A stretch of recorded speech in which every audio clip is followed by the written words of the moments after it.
Education పరంగా అంటే నేను మాస్టర్స్ ఆఫ్ కంప్యూటర్ అప్లికేషన్స్ చేశాను ఉస్మానియా యూనివర్సిటీ క్యాంపస్ నుంచి. సో ఆ టైంలో యూనివర్సిటీ ఫస్ట్ ర్యాంక్. ఆ తర్వాత టాటా కన్సల్టెన్సీ సర్వీస్లో క్యాంపస్ నుంచి జాబ్ వచ్చింది, జాయిన్ అయ్యాను. ఇది 1998 జర్నీ స్టార్ట్ అయింది. అక్కడ నుంచి టీసీఎస్లోనే ఇప్పుడు ప్రస్తుతం 27 ఏళ్ళు అయిపోయింది, టీసీఎస్లోనే ఉన్నాను.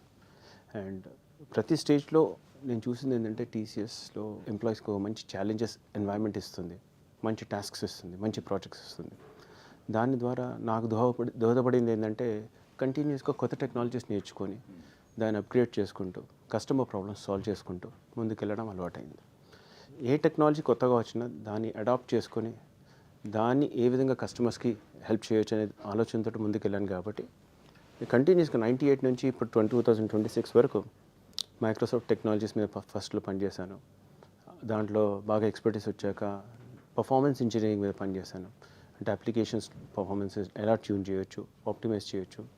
ఆ తర్వాత ఫోకస్ మొత్తం ఎంటర్ప్రైజ్ ఆర్కిటెక్చర్ మీద మారింది. ఆ తర్వాత క్లౌడ్ టెక్నాలజీస్ మీద మారింది. ప్రస్తుతం ఏఐ మీద, క్వాంటమ్ మీద నడుస్తుంది. Right sir. ఇప్పుడు టెక్నాలజీ అంటే అందరూ జస్ట్ ఏ టూల్ లాగా చూస్తుంటారు, కానీ దేశ భవిష్యత్తును మార్చే పవర్ అందులో ఉంది. మీరు ఎట్లా చూస్తారు? ఖచ్చితంగా ఉందనే చెప్పాలి. ఎందుకంటే ఏ టెక్నాలజీ అయినా దాని సృజనాత్మకతను తీసుకొని ప్రతిదీ దాని డొమైన్ పరంగా ఆలోచించి చేయగలిగితే దాని విధానాలు మార్చవచ్చు. ఇప్పుడు హెల్త్ కేర్ డొమైన్ తీసుకోండి. మీరు హెల్త్ కేర్లో ఇప్పుడు రిమోట్ సర్జరీ పాసిబుల్ అయింది. అది ఏ విధంగా పాసిబుల్ అయింది? టెక్నాలజీ విధంగానే పాసిబుల్ అయింది. డ్రగ్ డిస్కవరీ అనుకోండి, దాంట్లో కూడా టెక్నాలజీ విధంగా పాసిబుల్ అయింది. ఆ విధంగానే మ్యానుఫ్యాక్చరింగ్ తీసుకుంటే ప్రొడక్షన్ కెపాసిటీ పెంచడానికి టెక్నాలజీ హెల్ప్ చేస్తుంది. ఫుడ్ ప్రాసెసింగ్ ఇండస్ట్రీ, ఆటోమేషన్ ద్వారా ప్యాకేజింగ్ ఇండస్ట్రీ, ఆటోమేషన్ ద్వారా ఇవన్నీ టెక్నాలజీ హెల్ప్ చేయడం వల్ల ప్రొడక్షన్ పెరిగింది.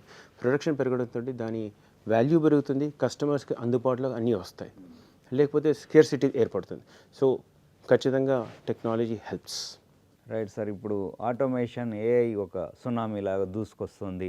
జాబ్స్, ట్రెడిషనల్ జాబ్స్కి చాలా థ్రెట్ ఉందని అంటున్నారు. అయినా ఇప్పటికీ మనిషి యొక్క విలువ తగ్గని స్పేస్ ఉందంటారా? డెఫినెట్గా ఉందండి, డౌట్ లేదు. ఎందుకంటే మెషిన్ మీకు ఇచ్చేది ఏంటి పాసిబిలిటీ అని మాత్రమే. ఆ పాసిబిలిటీస్ని తీసుకొని దాన్ని ఇంప్లిమెంట్ చేయడానికి డిసిషన్ మేకర్ మాత్రం మనిషి మాత్రమే. మనిషి దాన్ని ఏ విధంగా ఉపయోగిస్తాడు, మంచిగా చెడుగా అనేది మనిషి చేతిలో ఉంది. కానీ ప్రతిదీ కూడా మనం అవగాహన చేసుకోవాలి. ఏంటంటే బ్లైండ్గా బిలీవ్ చేయకుండా దాన్ని పరిశోధించి దానికి రీజన్స్ తెలుసుకోవాలి, ఎవిడెన్సెస్ తెలుసుకొని దాని ద్వారా వాడుకుంటే మాత్రం డెఫినెట్గా అది మంచిగా ఉపయోగపడుతుంది. ఏం తెలియకుండా బ్లైండ్గా వాడితే అది మంచి కావచ్చు, చెడు కావచ్చు. ప్రాంప్ట్ ఇవ్వాల్సింది కూడా హ్యూమనే కాబట్టి ప్రాంప్ట్ ఇవ్వాల్సింది హ్యూమనే, దాని నుంచి వచ్చే రెస్పాన్సెస్ని కన్జ్యూమ్ చేయాల్సింది కూడా హ్యూమన్.